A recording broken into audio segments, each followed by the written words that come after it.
8वीं कक्षा के 7वें पाठ जो कविता है बंदर बांट कविता में आप सभी को स्वागत करते हुए, तो छात्रों आज हम 8वीं कक्षा के 7वें कविता बंदर बांट के बारे में अध्ययन करेंगे। तो चलिए पृष्ठ संख्या 52 में आप देखें, मैं इस कविता के लिए आए हुए कुछ नए शब्दों को बताकर आपको इस पद्य की ओर, इस कविता की ओर ले चलूँगा। तो देखिए यहाँ पर पृष्ठ संख्या 52 में सभी छात्र अपनी पुस्तकें खोलकर पृष्ठ संख्या 52 में देखें, क्योंकि बंदर बांट यहाँ एक संकलित कविता है। अकड़ एक शब्द इस कविता में आया हुआ है। इस अकड़ शब्द का अर्थ होगा घमंड, या तो हम कन्नड़ में कह सकते हैं स्वक्कु। तराजू शब्द आया हुआ है। तराजू शब्द तोलने का साधन, और हम कन्नड़ में कह सकते हैं तक्कड़ी। और अडना यह शब्द आया हुआ है जबरदस्ती रुकना। इसका हम कन्नड़ में अर्थ कह सकते हैं कि बलवंतವಾಗಿ निल्लुವುದು।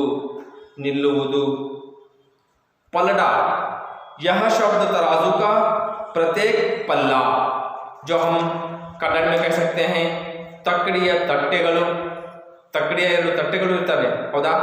ಆ ತಕ್ಕಡಿಯ ಒಂದು ತಟ್ಟೆಗಳಿಗೆ ನಾವು ಹಿಂದಿಯಲ್ಲಿ ಪಲಡ ಅಂತ ಹೇಳ್ತೀವಿ। और शेष बचा हुआ, और हम कन्नड़ में कह सकते हैं ಕೊನೆಗೆ ಉಳಿದಿರುವ, ಶೇಷವಾಗಿ ಉಳಿದಿರುವ ಅಂತ ಕೂಡ ಹೇಳ್ತೀವಿ। और मजदूरी, इसका अर्थ यहाँ है परिश्रम, और हम कन्नड़ में कह सकते हैं परिश्रम। और धरना यह शब्द का अर्थ है रखना, या तो हम कन्नड़ में कह सकते हैं इडुವುದು। और कामना यह शब्द का अर्थ है इच्छा, आशा। हम कन्नड़ में कह सकते हैं इच्छे, आसक्ति, आशय। और अंत में एक शब्द है गंवाना, इसका अर्थ है खोना। कन्नड़ में कह सकते हैं ಕಳೆದುಕೊಳ್ಳುವುದು। तो छात्रों देर न करते हुए 7वें कविता बंदर बांट, यह एक संकलित कविता है। इस कविता का एक आशय यह है, तो मैं आपको पढ़ाता हूँ। इस कविता के द्वारा बच्चे यह सीख सकते हैं कि दो व्यक्तियों के झगड़े से तीसरे का लाभ होता है। आप सभी को पता है, आप सभी को ज्ञात है, ಇಬ್ಬರು ಜಗಳದಲ್ಲಿ ಮೂರನೆಯವನಿಗೆ ಲಾಭ ಎಂಬ ಮಾತನ್ನು ನೀವು ಕೇಳಿದ್ದೀರಾ। तो इस कविता का भी आशय वही है। तो छात्रों, झगड़ा करने वाले व्यक्ति दो होते हैं और देखने वाले अनेक होते हैं। झगड़ा करने के व्यक्ति दो होते हैं और खड़े होकर देखने के व्यक्ति अनेक होते हैं। और झगड़ा करने वाले दो को कुछ नहीं मिलता, जो तीसरा होता है वही को सब कुछ मिलता है, अर्थात इस बंदर बांट कविता का आशय। तो देखिए छात्रों, पृष्ठ संख्या 51 में मैं आपको यह कविता पढ़ाता हूँ। म्याऊं म्याऊं बिल्ली आई। म्याऊं म्याऊं करते हुए एक बिल्ली आई, उठा कहीं से रोटी लाई। कहीं पर से भी एक बिल्ली आई म्याऊं म्याऊं करते हुए, और वह बिल्ली एक रोटी का टुकड़ा अपने मुंह में लेकर वहां पर आई। तभी दूसरी बिल्ली आई। वहां पर जो म्याऊं म्याऊं करती हुई एक बिल्ली अपने मुंह में रोटी का टुकड़ा लेकर आई, वही स्थान पर दूसरी बिल्ली भी आई।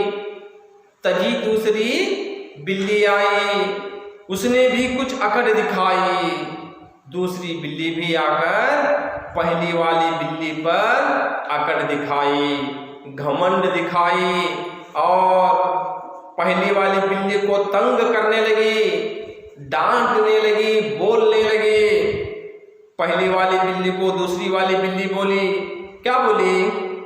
बोली, यह तो मेरी रोटी छीन के लाई तूरी खोटी। देखिए, पहली वाली बिल्ली से दूसरी बिल्ली कहती है, तू जो रोटी लाई हुई है यह रोटी मेरी है, तू छीन कर यह रोटी को लाई है, यह रोटी तो मेरी है, तेरे काम सही नहीं है। इस प्रकार पहली वाली बिल्ली पर दूसरी वाली बिल्ली घमंड करने लगी, डांटने लगी। मेरी रोटी मुझको दे दे, नहीं तो मुझसे झगड़ा ले ले। तभी दूसरी बिल्ली बोली पहली वाली बिल्ली को, देख, यदि तुम मेरी रोटी का टुकड़ा मुझे दे दो तो सब कुछ सही होगा, नहीं तो मुझसे झगड़ा करना पड़ेगा। इस प्रकार दूसरी बिल्ली पहली वाली बिल्ली को बोली, यदि तुम चुपचाप मेरी रोटी का टुकड़ा मुझे दे दी तो मैं तुझसे झगड़ा नहीं करूंगी, यदि तुम मेरी रोटी का टुकड़ा देने में कोई गलती की या नहीं दी तो मैं तुझसे झगड़ा करूंगी।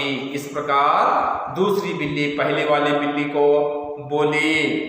बंदर ने देखा यह झगड़ा, दो बिल्लियों को झगड़े करते हुए एक बंदर ने देख लिया, ले तराजू वह वहां अड़ा। ज्यों ही दो बिल्लियों के झगड़े को एक बंदर ने देखा तो बंदर ने सोचा, मैं अभी वहां जाना चाहिए। बंदर ने वही किया जो उसने सोच कर आया था। बंदर ने एक तराजू लेकर वहां पर आ पहुंचा। कहां पर? जहां दो बिल्लियां झगड़ा कर रही थीं। बोला, झगड़ा ठीक नहीं है। तभी बंदर आकर दोनों बिल्लियों से कहा, देखो, झगड़ा करना सही नहीं है, ठीक नहीं है, झगड़ा करना बुरी बात है। इस प्रकार कहने लगा, बांट के खाना बात सही है। देखो, तुम दोनों झगड़ा कर रहे हो, झगड़े से कुछ फायदा नहीं, झगड़ा करना सही नहीं, बांट के खाना सही है। क्यों तुम लोग झगड़ा कर रहे हो? इस प्रकार बंदर ने दोनों बिल्लियों से कहा और साथ में तराजू भी लेकर वो वहां पर आया था। देखिए, और रोटी के दो टुकड़े करके बंदर ने पलड़ों पर धर के, तभी दोनों बिल्लियां झगड़ा करना नहीं रुकाई। तो बंदर ने सोचा, चलिए अपनी रोटी मुझे दे दिए, मैं उन टुकड़े को तोल देता हूं। तब बंदर ने तराजू के पलड़ों पर रोटी के टुकड़े रखकर तोलने लगा। अधिक जो देखा टुकड़ा खाया, बड़ा दूसरा उसे चबाया। किसी को नहीं पता लगता कि यदि अपने हाथ के टुकड़े को सही मात्रा में उसके दो टुकड़े कर दें, यह संभव नहीं है। क्या पता उन दो बिल्लियों को उसका पता नहीं था। इतनी भी वहां दोनों बिल्लियों को जानकारी नहीं थी कि कोई भी व्यक्ति एक टुकड़े को सही मात्रा में तोड़ कर रख दे तो यह संभव नहीं है, असंभव है। कुछ ना कुछ अधिक हो जाएगा और कुछ ना कुछ कम हो जाएगा। यह सोच उन दोनों बिल्लियों को नहीं थी, परंतु बंदर को थी। बंदर बड़ा होशियार था, बड़ा चालाक था। यह सोच कर आया था कि इन दोनों बिल्लियों की रोटी के टुकड़े को मैं ही खाऊंगा। और यहाँ सोचकर आया और तोलने लगा। तराजू के पलड़ों पर जो ही रोटी के 2 टुकड़े करके रख दिया, एक अधिक हो गया और एक कम हो गया। और उन दोनों बिल्लियों से बंदर ने कहा, देखिए आप लोग देख रहे हैं, ये अब भारी हो गया है और ये कम हो गया है। मैं इस टुकड़े में से थोड़ी रोटी काट लेता हूँ। यह बताकर थोड़ा सा उस टुकड़े में से रोटी काट लिया और खा दिया।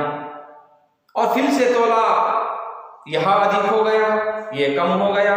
और यह टुकड़े में से कुछ रोटी तोड़ लिया, बंदर ने खा लिया। फिर से तोलने लगा, उसी प्रकार करता चला गया। बंदर उसी प्रकार तोलता चला गया। अधिक जो देखा टुकड़ा खाया, बड़ा दूसरा उसे चबाया। रोटी थोड़ी शेष रही जब। इस तरह करते करते रोटी का भारी टुकड़ा बड़ा टुकड़ा जाकर कुछ शेष मात्र बच गया। जरा सा रोटी का टुकड़ा बच जाने पर बंदर ने कहा, देखिए यहाँ पर रोटी थोड़ी शेष रही जब। बंदर बोला, सुन लो अब तुम।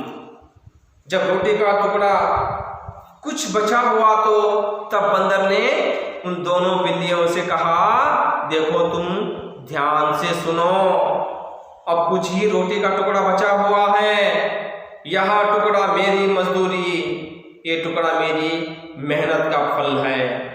यह मेरी मजदूरी है, यह मेरी काम का फायदा है। जो भी व्यक्ति काम बिना पैसे से करता है, नहीं करता है, कुछ पैसों के लिए काम करता है। उसी तरह मैंने अभी तक आपके रोटी के टुकड़े को तोलने का जो काम किया, उस काम का मुझे परिश्रम क्या है, मेरी मजदूरी क्या है, अर्थात यह बचा हुआ जो रोटी का शेष टुकड़ा है वही मेरी मजदूरी है। यह कहता हुआ हुई कामना मेरी पूरी।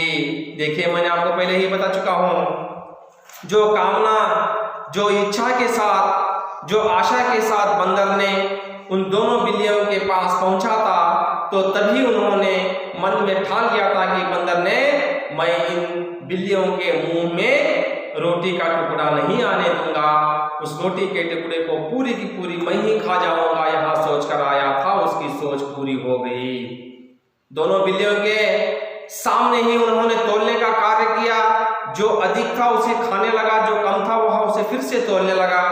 जो ही करता चला गया, अधिक में अंत में जब जो टुकड़ा रोटी का शेष बचा, तो तब उन्होंने दोनों बिल्लियों से कहा, बंदर ने, मेरी मजदूरी का यह फल है। मैंने इतनी समय तक जो तोलने का कार्य किया है, उस तोलने के कार्य का जो मजदूरी है, यह रोटी का टुकड़ा है। यह कहकर बंदा उस रोटी के टुकड़े को भी खा लिया। और बंदर ने जो सोच कर आया था, जो कामना के साथ आया था, जो इच्छा के साथ आया था, जो आशा के साथ आया था, उसकी इच्छा, आकांक्षा, आशा पूरी हो गई। बिल्लियों के कुछ हाथ न आया, झगड़े में था सभी गंवाया। देखिए, दोनों बिल्लियों के हाथ कुछ नहीं आया, दोनों बिल्लियों को खाने के लिए कुछ रोटी का टुकड़ा नहीं मिला, जर्रा सा टुकड़ा नहीं मिला, परंतु तीसरे व्यक्ति बंदर ने आकर वह रोटी का पूरा टुकड़ा खा दिया।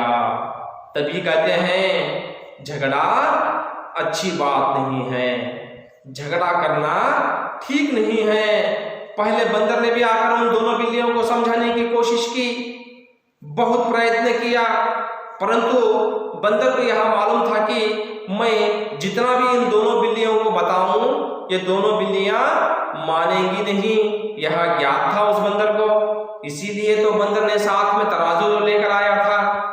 तराजू लेकर उसने तोलने का कार्य किया, तोलते गया, अंत में जो अधिक उसको दिखाई दिया, उन दोनों बिल्लियों के सामने उसे चबाता गया, उसे खाता गया, और अंत में जो शेष बचा हुआ टुकड़े को भी उन्होंने अपनी मजदूरी का नाम देकर उसको खा दिया।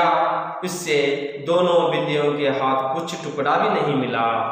इस प्रकार जो आशा है इस कविता की, झगड़े में कुछ नहीं मिलने वाला है, झगड़े में गंवाना पड़ता है।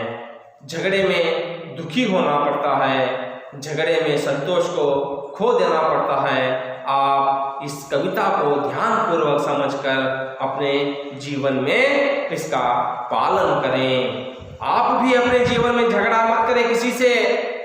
आप भी यदि झगड़े की बात है तो उस झगड़े का समाधान शांतिपूर्वक करें, समाधान से बैठकर सोच समझ कर करें, तो आपको झगड़ा करने की कोई ज़रूरत ही नहीं पड़ती, झगड़ा करने की कोई वहाँ पर संभव ही नहीं होता। इसलिए अंत में कहा है, दोनों बिल्लियों के कुछ हाथ ना आया, झगड़े में था सभी गंवाया। जो एक बिल्ली ने अपने मुंह में रोटी का टुकड़ा लेकर आई थी, ना तो उस बिल्ली को मिला उस रोटी का टुकड़ा, दूसरी बिल्ली आकर घमंड के साथ, जबरदस्ती के साथ और जो अकड़ के साथ पहली वाली बिल्ली से झगड़ा किया, तभी भी दूसरी बिल्ली को कुछ नहीं मिला सिर्फ तीसरे व्यक्ति को, वह बंदर को मिला।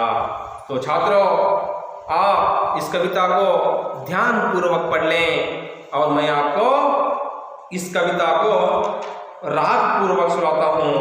राग लय ताल के साथ यह पद्य मैं आपको पढ़ाऊंगा। सभी छात्र ध्यान से इस कविता को देखें। म्याऊं म्याऊं बिल्ली आई, उठा कहीं से रोटी लाई। म्याऊं म्याऊं बिल्ली आई, उठा कहीं से रोटी लाई। तभी दूसरी बिल्ली आई, उसने भी कुछ अकड़ दिखाई। तभी दूसरी बिल्ली आई, उसने भी कुछ अकड़ दिखाई।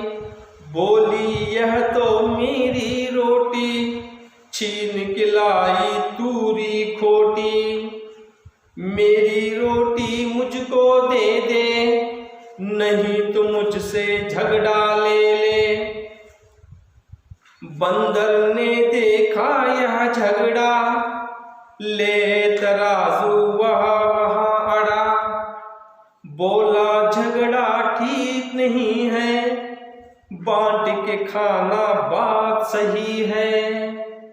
रोटी के दो टुकड़े करके, बंदर ने पलड़ों पर धर के। अधिक जो देखा टुकड़ा खाया, बड़ा दूसरा उसे चबाया। रोटी थोड़ी शेष रही जब, बंदर बोला सुन लो अब तुम। यह टुकड़ा मेरी मजदूरी, हुई कामना मेरी पूरी। बिल्लियों के कुछ हाथ न आया, झगड़े में था सभी गंवाया। म्याऊं म्याऊं बिल्ली आई, उठा कहीं से रोटी लाई। इस प्रकार आप छात्र राग लय ताल के साथ इस कविता को गा सकते हैं और आप इस कविता को ध्यानपूर्वक, अत्यंत ध्यानपूर्वक इस कविता को मन में पढ़ लें। यदि आपको उसके बाद भी इस कविता में कुछ कठिनाइयाँ हों, जो कुछ भी आपको नहीं मालूम हुआ हो, तो मुझे आप पूछ सकते हैं। मैं उस शब्द या वाक्य को आपसे फिर पढ़ाऊंगा और फिर बताऊंगा।